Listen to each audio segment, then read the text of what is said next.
Today, we're diving into an absolutely legendary tale. It's a story all about devotion, incredible power, and, well, one of the most creative solutions to a seemingly impossible problem you'll ever hear. This is the story of Hanuman and the Mountain of Life. But before we jump in, let me ask you something.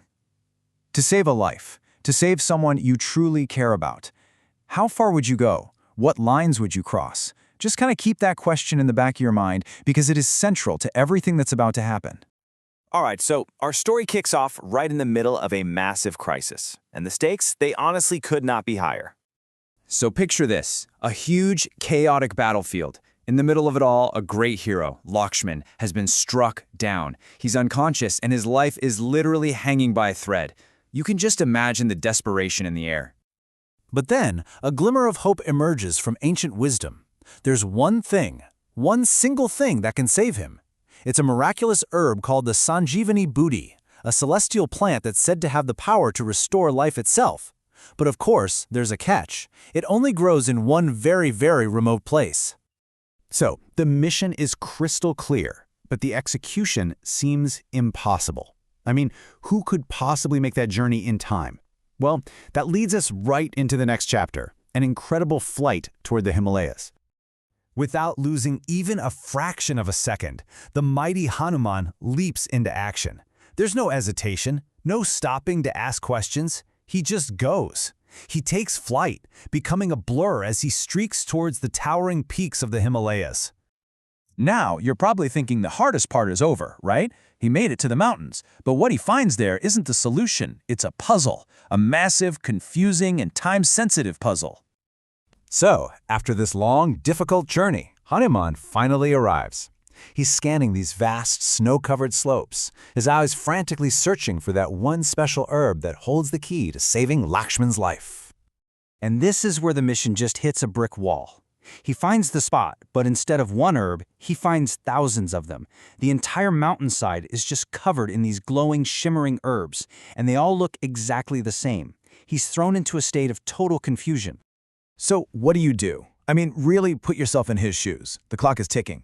Every single second he wastes trying to figure this out is a second that Lakshman is fading. Choosing the wrong one would be disastrous. The pressure is just immense. And this, right here, is the moment the story goes from a heroic quest to something truly legendary. Faced with an impossible choice, Hanuman doesn't find the right answer. He creates an entirely new one. So there he is, faced with thousands of choices and absolutely no time to figure it out. So he makes a decision. And it's a choice born not just from his incredible power, but from his deep, unwavering devotion. He realizes, if I can't find the one right herb on the mountain, I'll just bring the entire mountain to the doctor. And with his limitless strength, he literally uproots the whole Dronagiri mountain and lifts it into the air with one hand. Just amazing. And so he flies back, carrying a whole mountain, moving at what the texts describe as the speed of lightning. Can you even imagine that sight? It's just a pure testament to his incredible will. So, what happened when he got back? And more importantly, what can we learn from this absolutely unbelievable act? That's what we're going to unpack next.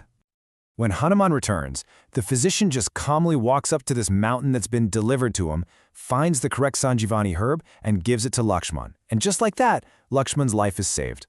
A wave of pure joy and relief just washes over everyone. Mission accomplished. And that really gets to the heart of the story. It shows us that with true devotion and unstoppable courage, no task is truly impossible. See, Hanuman's success wasn't just about his physical strength. That strength was fueled by his absolute commitment to his cause. So how can we use this? Well, this ancient tale gives us a really powerful guide for solving problems. First, in a crisis, you have to act decisively. Second, when you're getting lost in the confusing details, sometimes you need to stop and think bigger. Third, remember that a deep sense of purpose can unlock a strength in you that you never even knew you had. And finally, sometimes the best solution isn't in the rulebook. And that brings us right back to where we started. We've seen Hanuman face his impossible challenge. So, I'll leave you with this to think about. What's the mountain in your life? What's that one huge, seemingly impossible obstacle that maybe, just maybe, needs a bigger, bolder solution?